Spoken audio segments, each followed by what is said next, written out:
大家早晨，港股今日價後復市，港股事前分析，我哋講題係中期形勢可逐步轉好。我哋研究一下香港嘅股市嘅中期形勢係咪可以逐步轉好嘅？五個主要技術分析指標全部利淡，即係不妙啊，不妙。咁啊，小心個五週平均線跌穿埋50啊，而家51.337啊。咁啊更加不利啦，冇一個有跡象轉好，啊只能夠望佢企穩，啊一路慢慢企穩，慢慢短期形勢轉翻好，啊中期慢慢企穩，略為轉強翻，咁就好啲啦。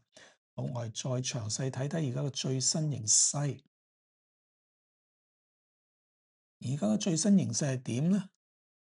阻力你望下啦，嗱由呢個頭先講嘅27382啊，第一個步驟就下移到11月14號結束嗰星期嘅高位27189，再進一步下移到上個月上旬上個月5號結束嗰星期嘅高位26264，而家彈上嚟，暫時今個禮拜最高見過26083，一浪低於一浪嘅頂部一路褪上去。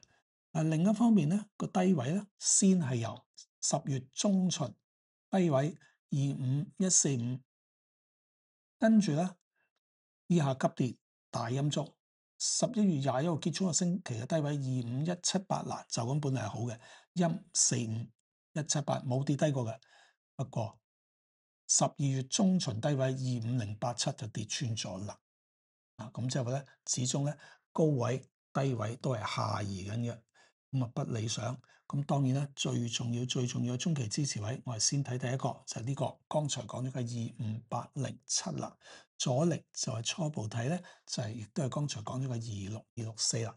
嗱呢個係一個橫行區，呢個係一個橫行區。咁如果上邊咧有一個下降軌之阻力咧，就由27382啊，同呢個嘅27189拉嚟，如果能夠升過咗呢個阻力位26264咧，我哋先睇就係呢一個下降軌嘅阻力，先至喺27382啊。當然呢個係真係要逐步嚟啦。首先你要守喺25087上面先，個情況係咁啦。如果25087守唔到咁又點咧？我哋畫一個下降通道。攞翻頭先兩個高位，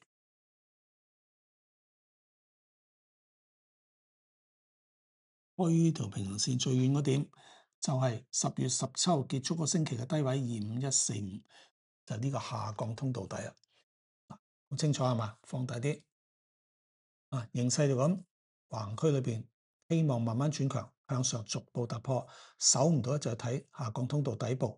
咁另一個睇法，如果真係連呢個下降通道底部都守唔到咧，咁咪差噶咯喎！真係唔係中期調整浪，中期跌浪嘅話咧，咁我哋睇下前升浪起點先，好明顯喺呢度啦。即係特朗普宣布向全球發動或者開始發動關稅戰嘅時候咧，就係4月11號結束嗰個星期嘅低位19260，搖頭升落市反而一路升到27382。